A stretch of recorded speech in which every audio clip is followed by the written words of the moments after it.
वहां जाके पता चला कि एक चार दीवारी है, केवल एक चार दीवारी रैम्पार्ट बना हुआ है, अंदर कुछ भी नहीं, अंदर छोटे छोटे दो चार कमरिए से बने हुए। ये किला है, ये किला थोड़ी था। उसने कहा मैंने नीचे ही कहा था कि इनके किले ऐसे ही होते हैं। तब तू कह रहा था कि नहीं मैं हिस्ट्री का सेंस जानता हूं, तो सेंस बता दे कि इसमें क्या सेंस है। जहां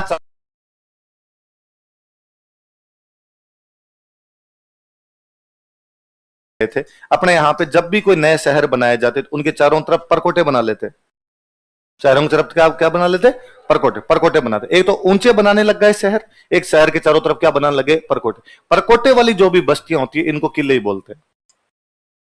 परकोटे की जो भी बस्तियां होती है इनको क्या बोलते हैं, किले। तो अपने तो राजस्थान में तो फिर भी अपने किला देखते हैं, तो किले का मतलब अपने विशाल का एक बहुत बड़ी बिल्डिंग है जिसके चारों तरफ एक परकोटा बना हुआ है और जिसके अंदर खूब सारे मकान बने हुए, यही है।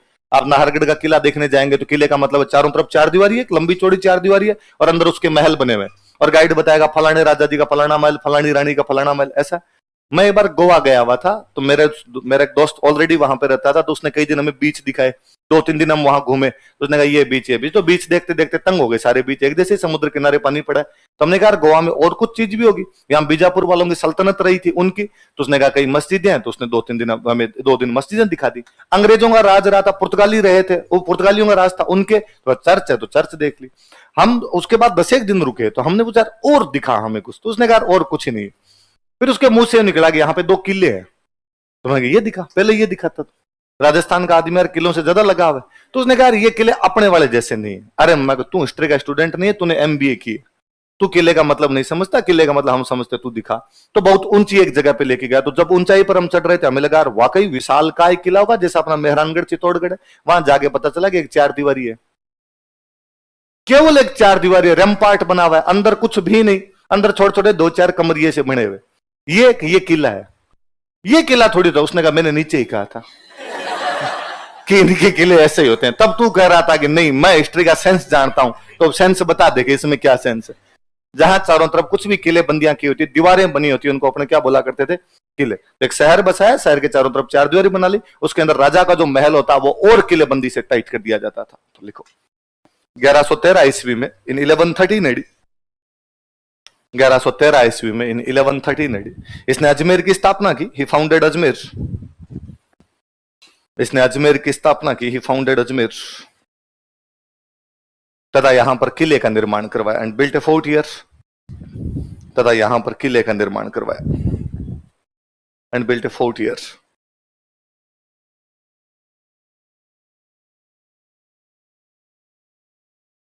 यहां पर किसका निर्माण करवाया, बड़ा राजा हुआ था। मैं कह रहा हूं गजनी वालों का अटैक उस दिनों लगातार अटैक होते जा रहे थे। चौहानों की किताबें पृथ्वीराज विजयन ये कई जगह वर्णन करती है कि इसने गर्जन मतंगों को हराया था। किसको हराया था, गर्जन। मैं कल आपसे एक बात कर रहा था कि अपनी पुरानी किताबों में ज्यादातर जो चीजें मिलेगी वो ज्यादातर किताबें सिंबल के रूप में, प्रतीकात्मक रूप में मिलेगी अपने को। किताब गति उसने गर्जन मतंगों को हराया। किसको हराया, गर्जन। अपने लगता है गर्जन मतंग का मतलब क्या हुआ, मतंग का मतलब होता है हाथी। मतंग का मतलब क्या होता है, गर्जन का मतलब है गजनी। गजनी की तरफ से हाथियों जैसे बड़े बड़े आक्रमण हुए थे, उनको को रोकने वाला चौहान राजा हुआ था, तो वो कौन था। एग्जैक्टली सेम लाइन पूछेंगे आपसे कि गर्जन मतंगों को हराने वाला अजमेर का चौहान राजा कौन था, तो कौन था। पर आप समझना उस बात का मतलब कि गर्जन मतंग का मतलब है गजनी का आक्रमण। कहां का आक्रमण, गर्जन, लिख लो। इसने गर्जन मतंगों को हराया था, ही डिफीटेड गर्जन मतंग्स। इसने गर्जन मतंगों को हराया था, he defeated गर्जन मतंग्स। गर्जन मतंगों को हराया था, he defeated गर्जन मतंग्स। सेकुलर राजा था। जैनों का एक मंदिर था यहां पे, पार्श्वनाथ। कौन सा मंदिर था, पार्श्वनाथ मंदिर था जैनों का। और उस मंदिर के अंदर ये सोने का कलश भेंट करके आया था। क्या भेंट करके आया, चढ़ाते हैं ना कई बार मंदिरों में सोने का कलश वगैरह चढ़ाते हैं, तो इसने पार्श्वनाथ मंदिर में क्या चढ़ाया था, सोने। लिख लो, इसने पार्श्वनाथ मंदिर में सोने का कलश भेंट किया था। He offered gold pot in Parshwanath temple. इसने पार्श्वनाथ मंदिर में सोने का कलश भेंट किया था। He offered gold pot in Parshwanath temple.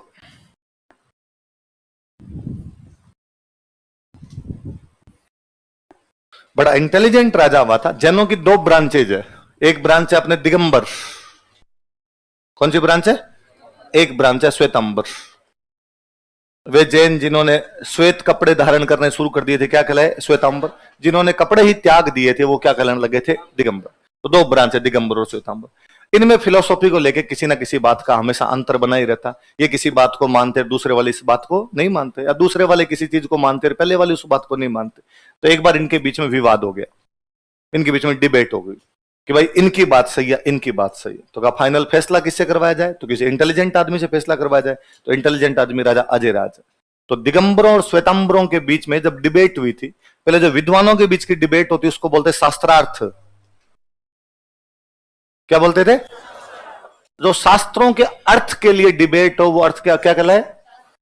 कि एक शास्त्र है, वेद में एक लाइन लिखी हुई है, इधर वाले कहेंगे इस लाइन का अर्थ सर यह है, इधर वाले के इस लाइन का अर्थ यह है। अब आपके बीच में जो भी तर्क वितर्क होंगे उनको मैं क्या कर दूं?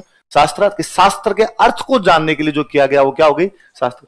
तो विद्वान लोगों के बीच में क्या होता है? हमेशा शास्त्रार्थ। क्या होता है? मूर्खों के बीच होती है बहस। मूर्खों के बीच क्या होती है? इसलिए संसद में हमेशा क्या होती है? कभी नहीं कहते कि संसद में शास्त्रार्थ हुआ। अखबार में हम पढ़ते हैं कि संसद में क्या हुई? बहस हुई। क्योंकि वहां विद्वान तो कम से कम नहीं जाते, तो वहां जो लोग जाएंगे वो किस प्रकार की बातें करेंगे? बहस जैसी बातें करेंगे। तो दिगंबरों श्वेतांबरों के बीच में जब शास्त्रार्थ होता है तो उसकी अध्यक्षता किसी राजा ने की थी। तो वो राजा कौन है? ये मानिए कि विद्वानों के बीच की बहस का नतीजा निकालना है, तो उनसे भी विद्वान आदमी होना चाहिए भाई, जिसको ये पता। तो आप भाई कोई मैथमेटिक्स की बात को लेके और आपस में लड़ जाओ कि साहब मैथमेटिक्स की थ्योरम है, तो उसका नतीजा निकालने वाले को मैथमेटिक्स आनी तो चाहिए। आप ये तो नहीं है कि जिस बंदे को मैथमेटिक्स आती नहीं रहा आपको तो यार तू बता दे, फिर तो अकड़ बकड़ बम्बे वो करके भले ही बता दे, और तो कैसे बता सकता है। पर अजयराज यदि उनके बहस का निर्धारण कर रहा था, इसका मतलब सोचिए अजयराज कितना इंटेलिजेंट व्यक्ति रहा होगा। तो लिखो, दिगंबरों तथा श्वेतांबरों के बीच शास्त्रार्थ की अध्यक्षता की थी।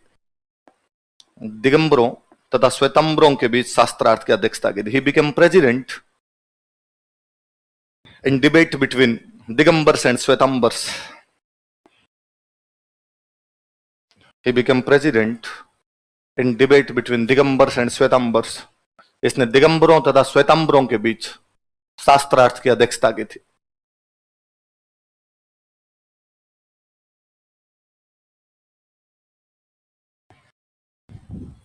दिगंबर तथा श्वेतांबरों के बीच शास्त्रार्थ की क्या की थी?